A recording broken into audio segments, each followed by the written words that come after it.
नमस्कार, बायजूस आईएएस हिंदी में आप सभी का स्वागत है। और आज हम 28 दिसंबर के प्रमुख समाचारों पर आधारित कुछ प्रश्नों पर चर्चा करने वाले हैं। तो आइए शुरू करते हैं आज का डेली क्विज। यहाँ पर क्वेश्चन नंबर 1 है, निम्नलिखित कथनों में से कौन सा कथन गलत है। आपको ध्यान में रखना है कि यहाँ पर आपसे पूछा जा रहा है कि कौन सा कथन गलत है। और यहाँ पर आपको 2 कथन दिए गए हैं। यहाँ पर पहला कथन है, भारत का वार्षिक स्वास्थ्य सूचकांक नीति आयोग द्वारा विश्व बैंक की तकनीकी सहायता और स्वास्थ्य एवं परिवार कल्याण मंत्रालय के गहन परामर्श से विकसित किया गया है। तो यहाँ पर चर्चा हो रही है वार्षिक स्वास्थ्य सूचकांक की। और आपको ध्यान में रखना है कि सूचकांक को नीति आयोग के द्वारा केंद्रीय स्वास्थ्य मंत्रालय और विश्व बैंक की सहायता से तैयार किया जाता है। और इसके आधार पर अगर देखा जाए तो यहाँ पर पहला कथन पूरी तरीके से सही है। आइए देख लेते हैं दूसरे कथन को। दूसरा कथन है, केरल लगातार सूचकांक में शीर्ष पर रहा है। यहां पर जो डेटा दिया हुआ है आज की न्यूज में, वहां पर आप देख सकते हैं कि नंबर 1 पर केरला है। और 2018-19 में भी केरला नंबर 1 पर था और 2019-20 में भी केरला नंबर 1 पर है। तो यहां पर जो रैंकिंग दी हुई है, कम से कम जो टॉप 3 स्टेट है उनका नाम आप जरूर याद रख लेंगे। और इसके आधार पर अगर देखा जाए तो यहां पर जो दूसरा कथन है वो भी सही है। तो यहां पर दोनों के दोनों कथन सही हैं, यानी कि क्वेश्चन नंबर 1 का आंसर होगा आपका ऑप्शन नंबर डी। यहां पर दोनों के दोनों कथन सही हैं। और यहां पर आपसे पूछा जा रहा था कि कौन सा कथन गलत है, इसलिए ध्यान रखिएगा यहां पर आंसर होगा आपका ऑप्शन नंबर डी, ना तो 1 ना ही 2। तो यहां पर जो न्यूज आया है आज के द हिंदू समाचार पत्र में, उसमें जो कुछ डेटा दिए गए हैं उसको आप लोग जरूर नोट कर लेंगे। यहां पर आपको यह भी ध्यान में रखना है कि छोटे राज्यों में मिजोरम के द्वारा सबसे अच्छा प्रदर्शन किया गया है, वहीं नागालैंड का प्रदर्शन सबसे खराब रहा है। तो छोटे राज्यों में मिजोरम नंबर 1 पर है। तो कुछ इंपॉर्टेंट पॉइंट्स हैं, इनको जरूर आप यहां से नोट कर लेंगे।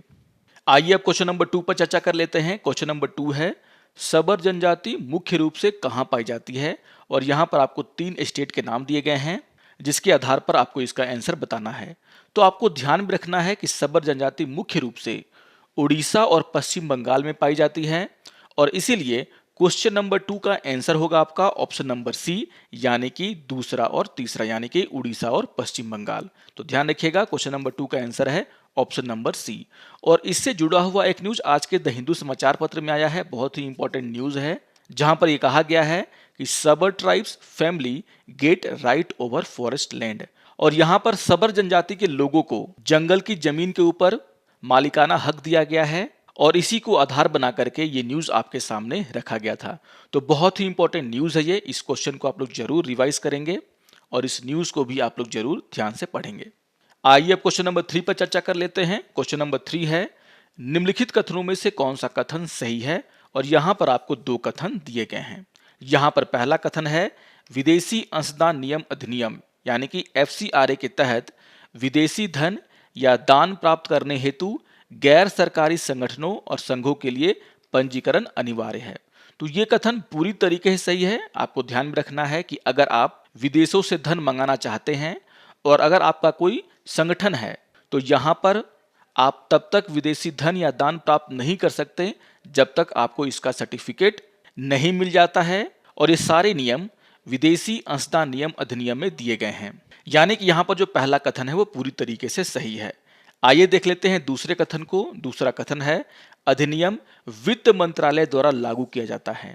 एक न्यूज को हम लोग देख लेते हैं सबसे पहले, और वो न्यूज है, missionary of charity deny FCRA node. और ये बात किसने कही है, तो यूनियन होम मिनिस्ट्री के द्वारा कही गई है।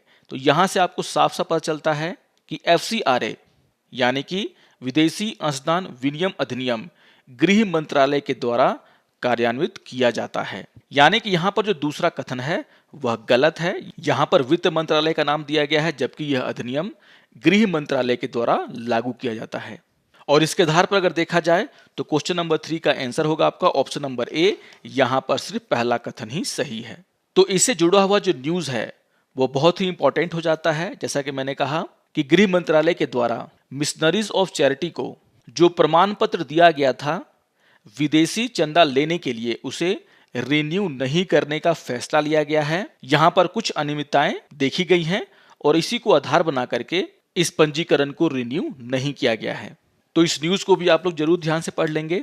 आइए अब क्वेश्चन नंबर 4 पर चर्चा कर लेते हैं। क्वेश्चन नंबर 4 है, निम्नलिखित कथनों में से कौन सा कथन सही है? और यहाँ पर आपको 2 कथन दिए गए हैं। यहाँ पर पहला कथन है, फ्लेक्स ईंधन वाहन 100% पेट्रोल या 100% बायोएथेनॉल और उसके मिश्रण के संयोजन पर चलने में सक्षम है। तो यहाँ पर चर्चा हो रही है फ्लेक्स ईंधन वाहन की, और इससे जुड़ा हुआ एक न्यूज आज के द हिंदू समाचार पत्र में आया है, जिसका शीर्षक है roll out flex fuel vehicle in 6 month.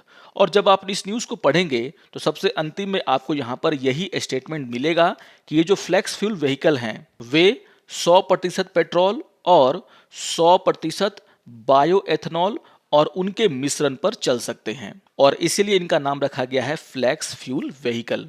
और इसके आधार पर अगर देखा जाए तो यहाँ पर जो पहला कथन है वह पूरी तरीके से सही है। फ्लेक्स ईंधन वाहन 100% पेट्रोल या फिर 100% बायोएथेनॉल और उसके मिश्रण के संयोजन पर चलने में सक्षम होते हैं। आइए देख लेते हैं दूसरे कथन को। दूसरा कथन है, सड़क परिवहन और राजमार्ग मंत्रालय BS6 मानदंडों के साथ फ्लेक्स ईंधन वाहनों के निर्माण के लिए ऑटोमोबाइल निर्माताओं के साथ काम कर रहा है। तो यहाँ पर यह कथन भी पूरी तरीके से सही है। आपको ये ध्यान में रखना है कि इस न्यूज में कहा गया है कि रोड ट्रांसपोर्ट और हाईवे मिनिस्टर नितिन गडकरी के द्वारा ऑटोमोबाइल कंपनियों को ऐसे फ्लेक्स फ्यूल व्हीकल बनाने के लिए कहा गया है जो कि BS6 नॉर्म के अनुरूप हों, और यहाँ पर 6 महीने के अंदर इस तरह के व्हीकल भारत के मार्केट में आने की आशा जताई गई है। तो यहाँ पर जो दूसरा कथन है वो भी सही है, यानी कि क्वेश्चन नंबर 4 का आंसर होगा आपका ऑप्शन नंबर सी। यहाँ पर दोनों के दोनों कथन सही हैं।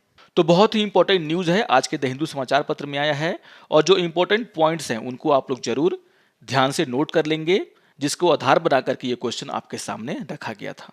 आइए अब एक प्रीवियस ईयर क्वेश्चन पे चर्चा कर लेते हैं, और ये क्वेश्चन 2020 में पूछा गया था।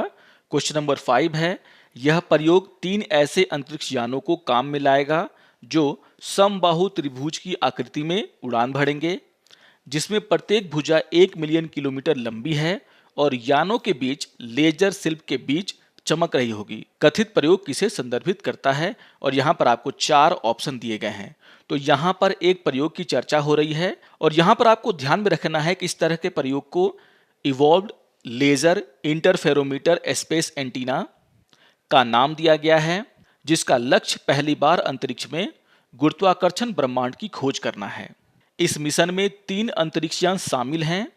ये तीनों के तीनों अंतरिक्षयान त्रिभुजाकार विन्यास में सूर्य की परिक्रमा करेंगे, जैसा कि यहाँ पर आपको चित्र में दिखाया गया है। आप यहाँ पे देख सकते हैं, यहाँ पर 3 यान हैं, यहाँ पर एक मदरशिप है और 2 डॉटरशिप है, और ये तीनों अंतरिक्षयान एक सटीक इंटरफेरोमीटर बनाएंगे, जिनमें 2 डॉटर स्पेसक्राफ्ट 1 मिलियन किलोमीटर लंबे लेजर बीम के मदद से मदर यान से जुड़े होंगे।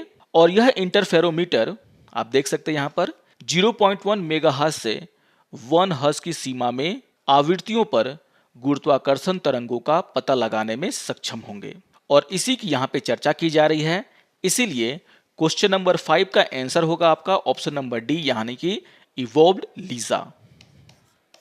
आइए अब आज के तथ्य के ऊपर चर्चा कर लेते हैं, और आज हम चर्चा करने वाले हैं log4j भेद्यता के बारे में। इससे जुड़ा हुआ एक न्यूज आज के द हिंदू समाचार पत्र में आया है।